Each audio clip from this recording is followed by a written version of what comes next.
Hello, morning everyone. So hari ini kita jumpa lagi. And then sama sambung untuk part 2. Sambungan part 1 kemarin. So hari ini kita akan belajar 3.2 lah part 2 untuk chapter 3 yaitu teknik use in fish handling. So apa teknik yang kita akan guna yang saya akan explain hari ini adalah macam mana kita mau teknik dalam pengangkutan frozen fish. Macam mana kita mau transporting and handling frozen fish nih sampai dia tiba ke market lah, ke pasaran. So, saya akan explain method use for frozen fish. Macam mana cara kita mau handle, macam mana cara kita mau transport frozen fish punya produk lah. Oke, so kita boleh transport dorang menggunakan 3 packaging, yaitu primary packaging, secondary packaging, dan tertiary packaging. Meaning kita ada 3 layer of packaging lah. Primary, secondary, dan juga tertiary packaging. So kita akan tengok satu-satu. Oke, so untuk primary packaging material kita ada plastik dan juga karton. So karton ini dia macam cardboard ataupun kotak lah. Oke, so untuk plastik nih dia mesti daripada natural hydrocarbon source. Natural hydrocarbon source. So dia bukan plastik yang biasa lah. So dia mesti daripada natural hydrocarbon source. And then plastik itu juga mesti ada good moisture vapor barriers and stability at low temperatures to prevent oxidation of fat in frozen fatty fish. So dia plastik tu mesti ada dia mesti stabil daripada low temperature, suhu yang rendah, dan juga ada good moisture vapor. Meaning dia bukan jenis yang menghasilkan uap yang tinggi lah. Sebab bila uap yang tinggi ada dalam plastik tu, dia akan affect temperature di dalam plastik tu lah. And then plastik yang paling bagus dia cakap di sini adalah polypropylene. So ini adalah plastik yang paling bagus lah. Tapi selain dari itu ada juga plastik jenis polyolefins, yaitu polyethylene dan polypropylene dan juga copolymers lah. Dia widely used. So polypropylene ini adalah yang widely used. Oke, so cartons pula dia juga dikenali sebagai primary package sebab dia adalah protective sleeve to the product. Kita boleh letak ikan kita directly di atas karton nih. So that's why dia dipanggil primary packaging. Oke, so primary packaging ini actually packaging yang dimana kamu letak kamu punya produk tuh. So dalam case ini ikan lah, dimana kamu letak ikan kamu tuh directly di atas packaging tuh. So plastik kamu boleh letak ikan directly di atas plastik, ataupun kamu boleh letak ikan kamu directly di atas cartons lah macam ni. So jenis-jenis cartons adalah craft board, frequently used for packaging frozen food and are usually made from fully bleached materials. Craft board ni adalah strong, good appearance, dan nampak cantik lah, and suitable for direct contact. So ini yang saya bagi tahu tadi, direct craft board ni sesuai untuk kamu boleh letak terus ikan kamu di atas itulah tanpa ada apa-apa lapik lagi. And then yang kedua adalah folding box board. This usually have one fully bleached side which is suitable for direct contact with food. So ini pun sama juga, suitable for direct contact dengan food. And then yang ketiga adalah recycled fiber boards. These are usually used for secondary and tertiary packaging. Okay, so untuk recycled fiber boards ini dia tidak sesuai untuk primary packaging, tapi sesuai untuk secondary and tertiary, di mana kamu tidak boleh letak ikan kamu directly di atas fiber boards lah. Kenapa? Sebab board ini contain fiber. Fiber ini dia boleh tertanggal lah dari boat tuh, so dia tidak sesuai, nanti dia melekat di atas ikan tuh. Oke, so ini contoh-contoh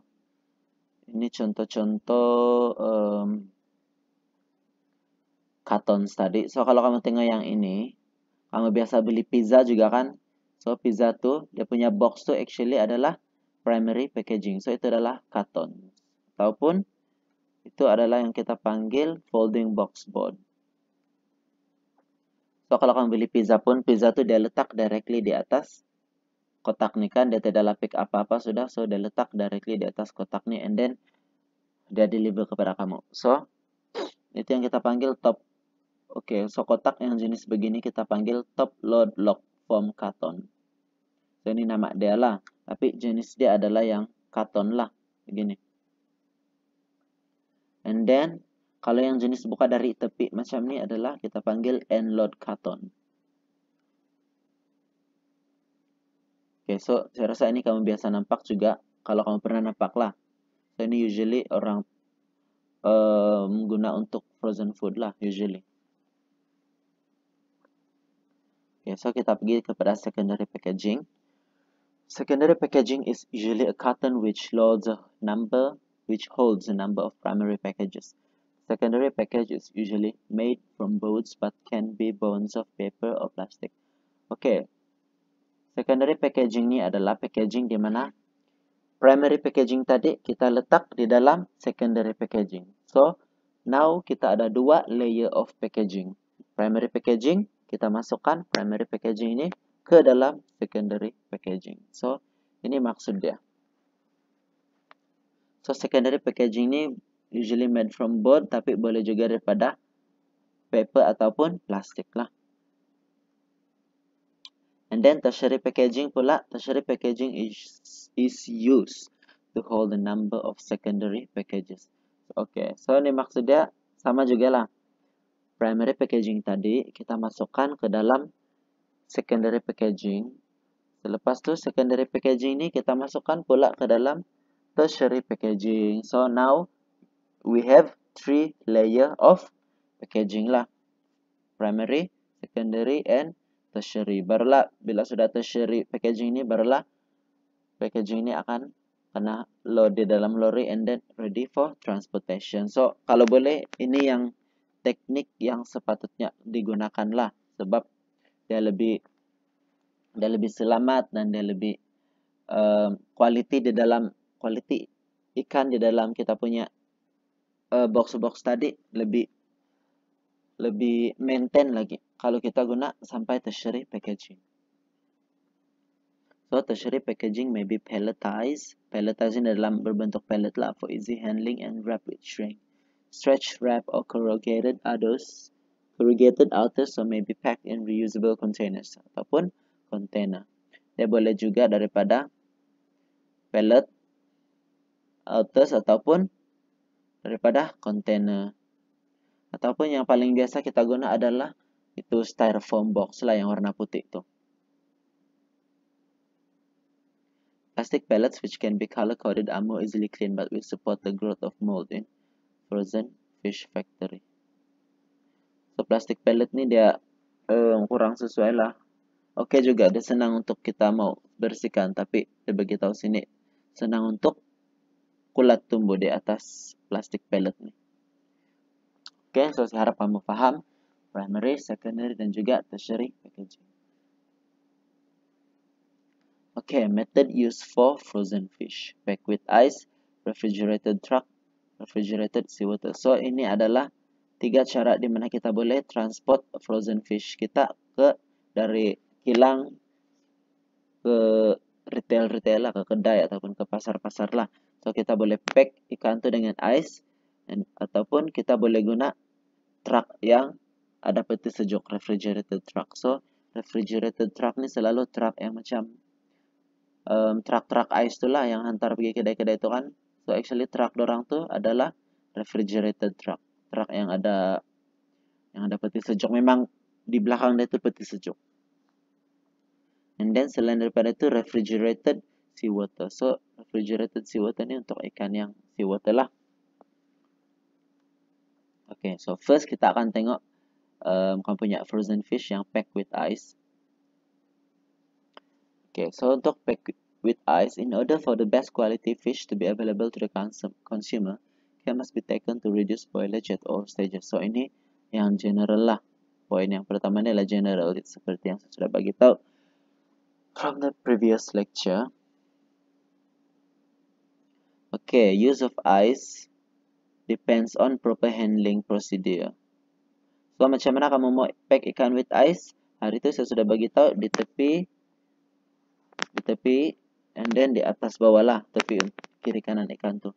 So, ikan tuh mesti fully covered with ice, top to bottom. So, ikan tuh mesti di tengah-tengah, and then ada ice di bawah, ada ice di atas, ada ice di tepi. So, ikan kamu ada di tengah-tengah. So, ini yang from previous lecture juga. Sejak kamu tangkap ikan tuh, terus kamu masukkan ke dalam ice.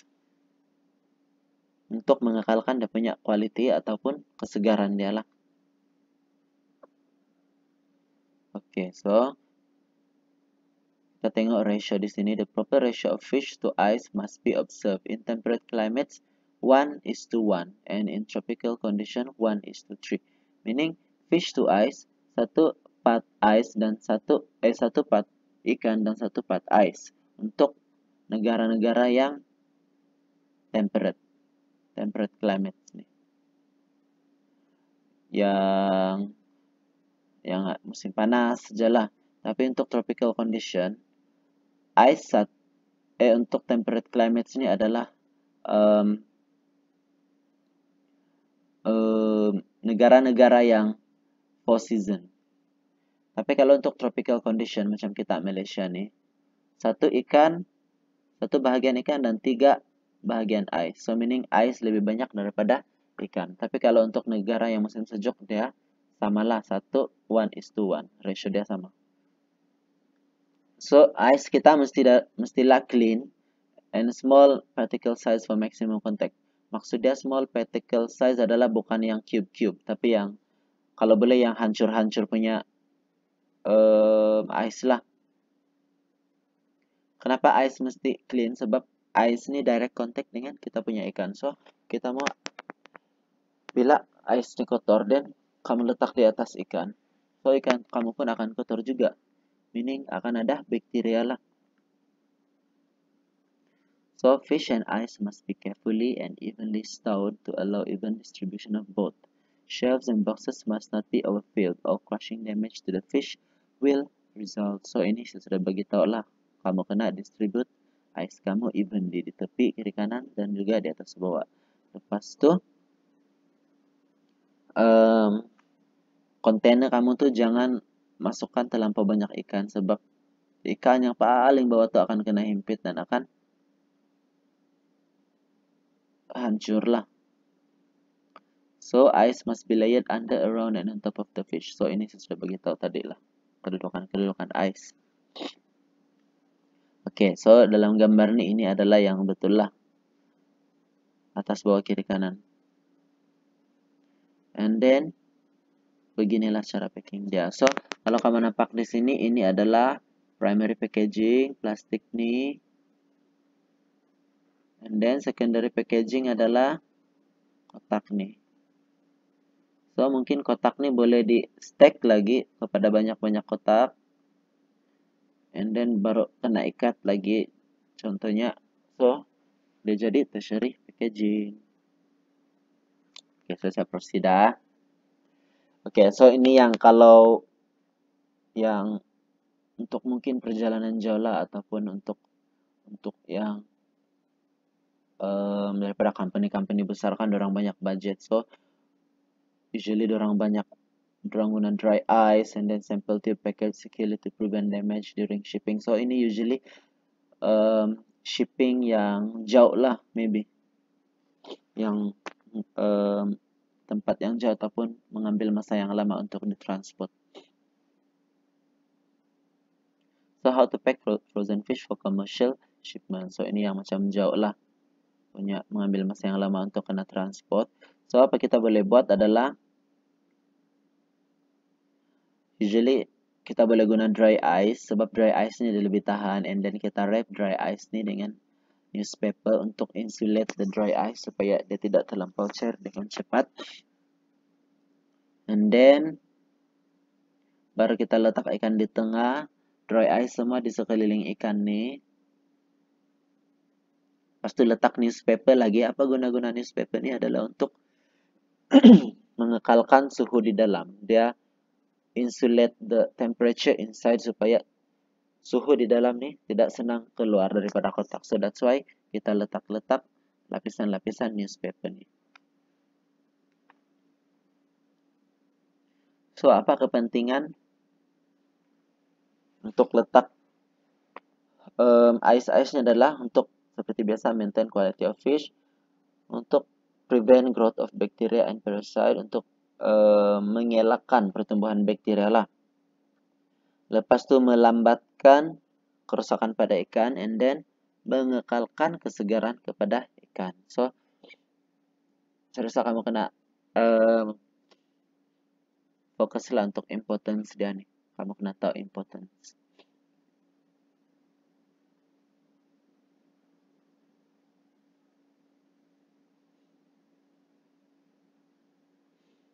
Okay, so poin-poin ini adalah sama saja dengan poin-poin yang sebelum ni. So, extending shipping life, macam mana kita mau extend shipping life adalah better packaging dan juga kasih banyak ice lah kalau perjalanan untuk transfer kamu punya ikan tu lama. So, kamu kena letak sangat banyak ice. Actually, the more the better lah.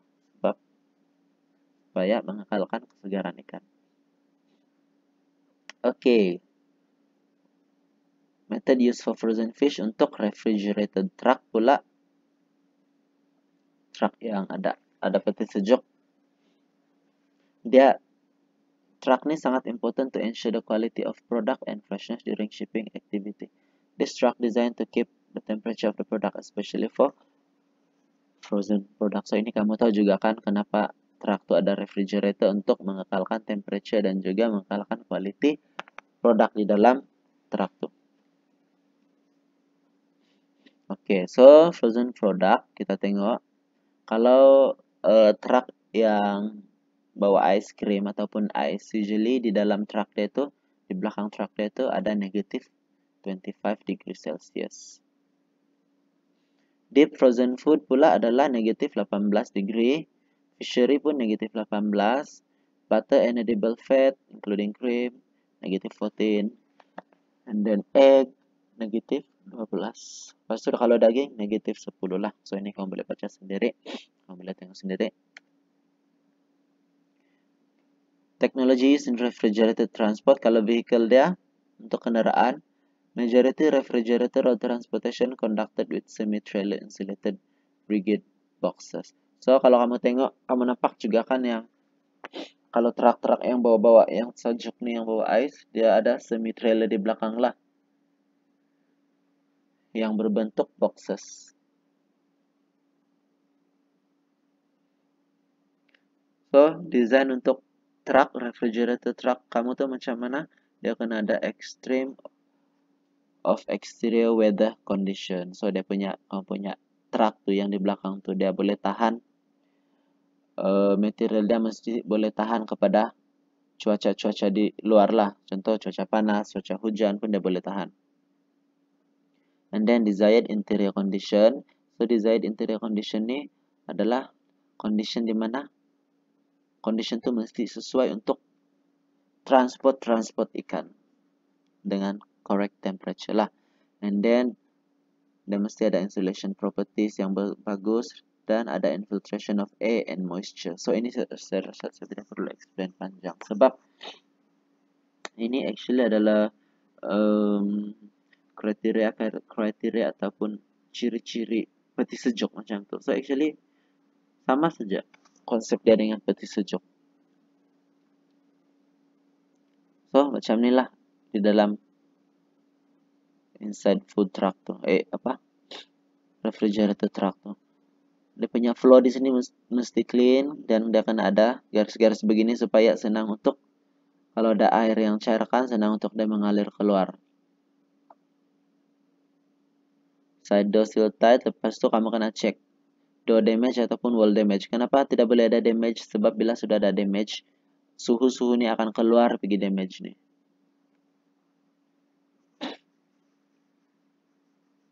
Oke, so gambar-gambar nih kamu boleh tengok sendiri. Nanti saya upload juga nota nih dalam Sidos lah. Oke, ini saya tidak mau tengok sangat.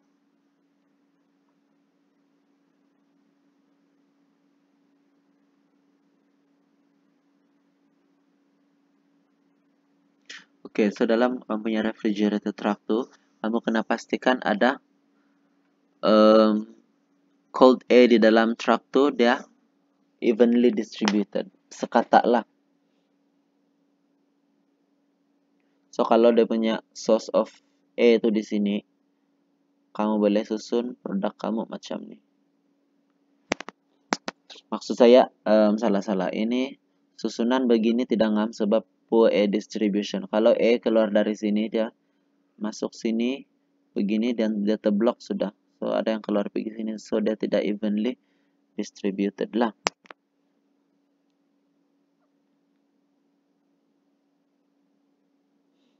So ini kamu boleh tengok sendiri macam mana penyusunan yang bagus untuk good air distribution di dalam refrigerator truck tuh. Okay, so kepentingan dia, advantages dia untuk mengekalkan temperature. So sama aja lah konsep dia dengan peti sejuk sebenarnya. Advantages dia. Lepas tu maintain quality product, maintain kesegaran, and then boleh increase kamu punya keuntungan lah by use of refrigerator truck sebab dia dapat maintain freshness, so kamu boleh jual ikan kamu dengan harga yang tinggi sebab quality dia pun bagus kan. Oke, yang ketiga adalah refrigerated sea water. Sea water in fixed tanks chilled by mechanical refrigeration, especially at sea installed in the hold. Oke, so untuk refrigerated sea water nih, dia untuk pelagic fish. So dia untuk bot-bot yang di tengah laut. So bot-bot yang di tengah laut tuh dia ada peti sejuk di bawah dia punya bot tuh lah di. Kan selalu kalau kamu tengok di TV, bila dorang tangkap saja ikan tuh, dorang akan terus masukkan dalam satu lubang yang di bawah lah ikan tuh akan masuk di bawah. So actually itu adalah dorang punya peti sejuk. Bot tuh ataupun kapal tuh punya peti sejuk. So itu yang dimaksudkan refrigerated seawater. Sebab dorang pergi keluar, pergi tengah laut bukan dengan masa yang lama lah. Maksud dorang pergi laut dengan masa yang lama. Mungkin 2 minggu baru dorang balik darat. So that's why dorang kena after tangkap saja dorang masuk kapal untuk mengekalkan freshness. Mungkin 1 minggu baru dorang balik darat begitu. So proportion dia adalah 1/3, 1:3 and 1:2, and the water is circulated by pump to maintain temperature. So seawater 1, ikan 3. And untuk water yang circulated by pump dia adalah 1:2 ratio dia. Okay, so apa yang dorang perlu buat, tank should be pre-cooled before fish loaded. Okay, so sebelum dorang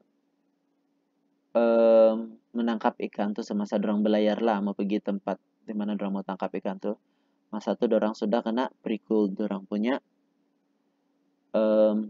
refrigerator di dalam kapal dorang tuh lah. So supaya bila dorang tangkap dorang boleh masuk terus ikan dorang.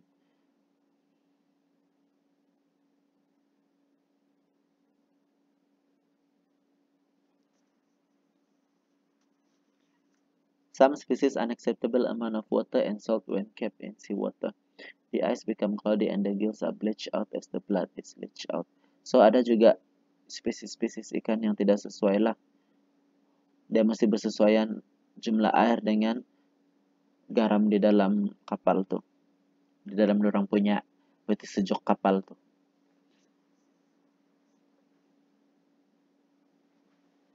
Oke, so kita tengok salient features of Iceland's refrigerated seawater system.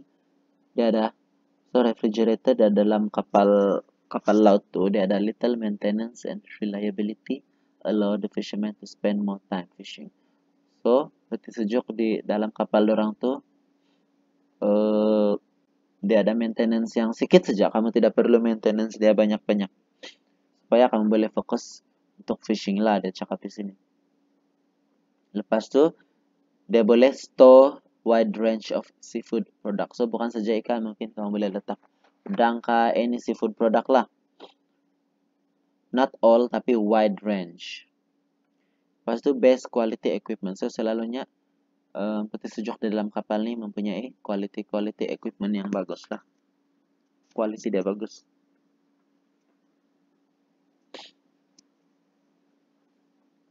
Dia juga ada flexible refrigeration installation di mana necessary machinery including chillers, compressors, receivers, condensers, and pumps can either be installed as one or several self-contained units or as individual and separate component.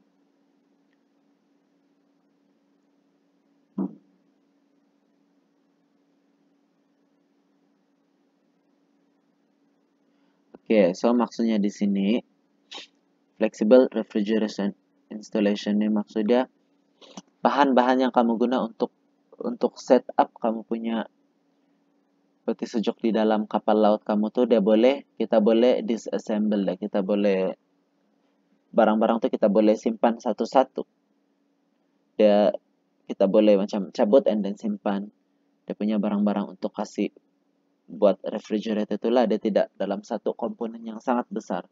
So meaning senanglah untuk kamu set up dan senang untuk kamu kasih pindah begitu.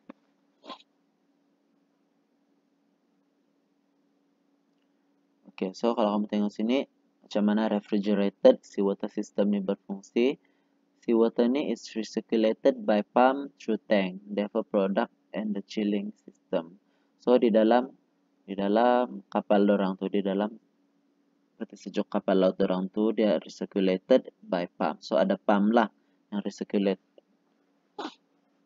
Lepas tu seawater is chilled by refrigeration machinery before it enters the tanks in the bottom and is distributed evenly over the complete bottom cross-section of the tanks through a set of perforated plates or similar distribution devices.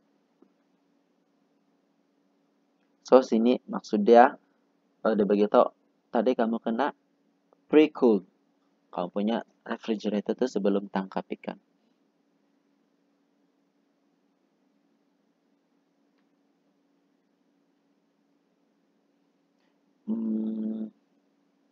Oke, so ini kamu baca. Saya rasa kamu tidak paham nih kalau kamu baca nih. So, kalau ada gambar, kita tengok. Oke. So actually, ayat yang ini tadi, the water return through suction screwing in the top of the tank to the chilling unit of system, passing through this and repeating the circulation process through system. Oke, so RSW system nih, refrigerated seawater system nih kamu kena baca, kamu kena paham. Chilled seawater passes upward through the tank and layers of fish, thus keeping the fish semi-floating in suspend at the same time cooling it. Oke, so air laut yang masuk di dalam peti sejuk ini, dia sudah disejukkan, dia akan mengalir melalui tangki dan ikan-ikan kamu yang di dalam peti sejuk kapal laut kamu tuh lah, dia akan mengalir melalui tangki dan juga kamu punya ikan tuh air itu akan sentiasa running, recirculated. So, that's why dia dapat keeping the fish semi-floating.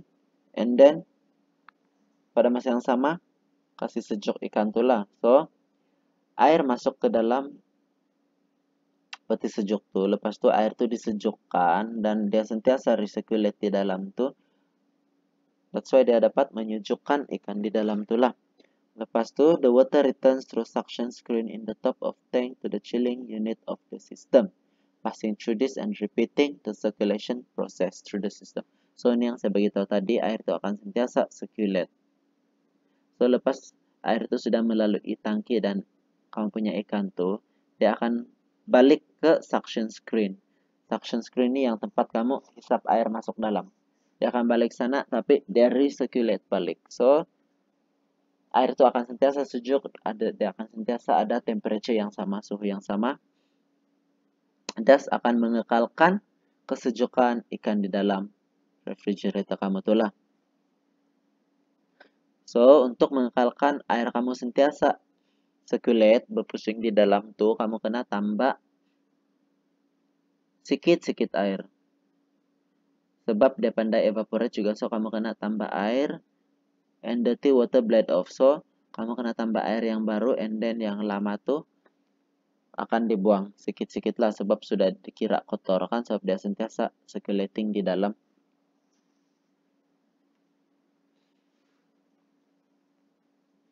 So, kepentingan RSW ini, refrigerated seawater, value of independence, quality difference, dan juga less work, less wet. Oke, yang first kita tengok value of independence. With either spray or flooded RSW system vessel, owner can achieve maximum flexibility in marketing seafood. Value of independence nih, tidak perlu bergantung kepada tenaga manusia lah, dia bergantung kepada mesin itu saja. Lepas itu quality difference. Seafood quality is directly related to the speed with ice to the product is chilled after harvest. Not only catch quickly and uniform but maintain that ideal temperature. Okay, so quality ikan yang seafood ataupun ikan yang kita letak di dalam RSW ini, dia sangat berbeza lah daripada ada punya produk, sebab dia chilled selepas harvest. Kita sejukkan ikan ini as soon kita angkat kita punya pukat. Lepas itu dapat menyejukkan dengan sangat cepat lah kita punya RSW nih. Lepas itu less work, less wet. A further advantage of the RSW system is on board because the RSW eliminate the slow and fatiguing work of shoveling ice. So, maksudnya kuranglah kamu punya kerja. Sebab kamu masuk saja di dalam peti sejuk tuh, terus dia sejuk. Tidak perlu kamu angkat-angkat ice and then sejukkan ikan tuh di atas. Letak tuang ice di atas ikan tuh. So, tidak payah. So, kerja kamu lebih mudah lah. So, ini contoh dia kalau kamu tidak dapat gambarkan. Oke, so ini kapal lah. Ini kapal. So, ini adalah kamu punya peti sejuk tuh. So, akan ada air di sini. So, ini ada chiller dia. Ini dia punya part-part nih. So, air akan masuk pergi sini untuk masuk ke sini. So, air di sini akan sejuk. So, air nih akan berpusing-pusing di sini, recirculate. Dan mengekalkan ikan ini sentiasa terapung di sini. Dia beritahu tadi. Ikan akan sentiasa terapung, air ini sudah sejuk, sangat sejuk, ikan sentiasa terapung. So, inilah yang akan mengekalkan quality ikan tuh dan juga dia punya kesegaran. Lepas tuh, selepas sudah beberapa lama dia berpusing, air ini sedikit air akan dibuang lagi, and then yang baru masuk lagi sedikit lah. Sebab air di sini akan pandai kotor juga, so kamu kena dia sentiasa recirculate. Air kotor sedikit buang dan air bersih sedikit masuk begitu. So, dia punya kepentingan sesuai untuk pelagic. Pelagic nih untuk ikan-ikan laut lah. And then enable preservation of large catches by culling catch rapidly. So, large catch, kamu punya penangkapan ikan secara skala besar, kamu boleh RSW ini dapat preserve dia dalam skala yang besar. Without effective washing and bleeding and a tendency to form the flesh of the fish which can add further processing. So, quality pun akan terjaga lah maksudnya. Tapi ini ada disadvantage. Kita hanya boleh keep in short period saja sebab dia spoil quickly. Some species take up unacceptable amount of water. So, setengah ikan ini dia tidak dapat menerima amount of water di dalam RSW kita itulah, dan juga salt dalam air tuh dengan yang lama. So, this method is usually confined to short-term storage of particular species that are caught in large quantities within a short time. particularly since this fish are usually too small and too numerous for sorting. Oke, sudah actually tidak sesuai lah untuk jangka masa yang lama pula. So, dia cuma sesuai untuk skala yang besar, tapi kamu kena, contoh kamu tangkap malam tuh, subuh-subuh tuh kamu sudah kena balik untuk jual begitu. Tapi terus dalam jumlah yang banyak lah.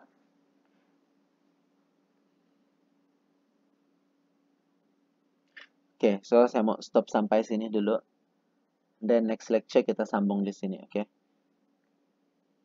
So, nanti kamu boleh download Notani di dalam Sidos, and then kamu cek balik, kamu baca balik kalau kamu tidak paham.